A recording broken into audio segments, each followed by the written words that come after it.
ये क्या कर रही हो निशा तुम? अपनी पत्नी निशा को कमरे में एक और चारपाई बिछाते देख मोहन ने टोकते हुए कहा। निशा, माँ के लिए बिस्तर लगा रही हूँ। आज से माँ हमारे पास सोएगी। मोहन बोला।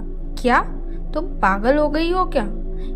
यहाँ हमारे कमरे में, और हमारी प्राइवेसी का क्या? और जब अलग से कमरा है उनके लिए तो इसकी क्या जरूरत? निशा बोली। जरूरत है मोहन। जब से बाबूजी का निधन हुआ है तब से माँ का स्वास्थ्य ठीक नहीं रहता। तुमने तो स्वयं देखा है। पहले बाबूजी थे तो अलग कमरे में दोनों को एक दूसरे का सहारा था, मगर अब मोहन, बाबूजी के बाद माँ बहुत अकेली हो गई है। दिन में तो मैं, आराध्या और आप उनका ख्याल रखने की भरपूर कोशिश करते हैं ताकि उनका मन लगा रहे, वो अकेलापन महसूस ना करे।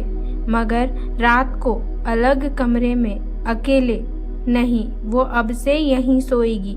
मोहन बोला। मगर अचानक ये सब कुछ समझ नहीं पा रहा तुम्हारी बातों को। निशा बोली। मोहन, हर बच्चे का ध्यान उसके माता पिता बचपन में रखते हैं। सब इसे उनका फर्ज कहते हैं। वैसे ही बुढ़ापे में बच्चों का भी तो यही फर्ज होना चाहिए ना। और मुझे याद है, मेरा तो दादी से गहरा लगाव था, मगर दादी को मम्मी पापा ने अलग कमरा दिया हुआ था और उस रात दादी सोई तो सुबह उठी ही नहीं। डॉक्टर कहते थे कि आधी रात उन्हें अटैक आया था। जाने कितनी घबराहट परेशान हुई होगी, और शायद हम में से कोई वहां उनके पास होता तो शायद दादी कुछ और वक्त हमारे साथ। मोहन, जो दादी के साथ हुआ वो मैं माँ के साथ होते हुए नहीं देखना चाहती। और फिर बच्चे वही सीखते हैं जो वो बड़े को करते देखते हैं।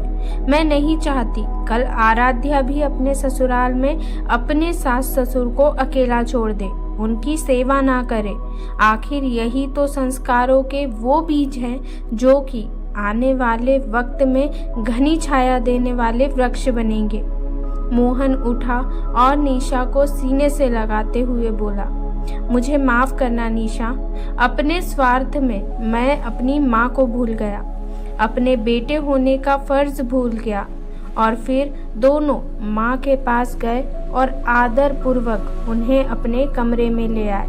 दोस्तों, आपको ये प्यार भरी कहानी, एक बहू की समझदारी, एक बेटे की गलती का एहसास करवाना कैसा लगा कमेंट करके ज़रूर बताएं। अगर चैनल पर नए हैं तो सब्सक्राइब करना ना भूलें।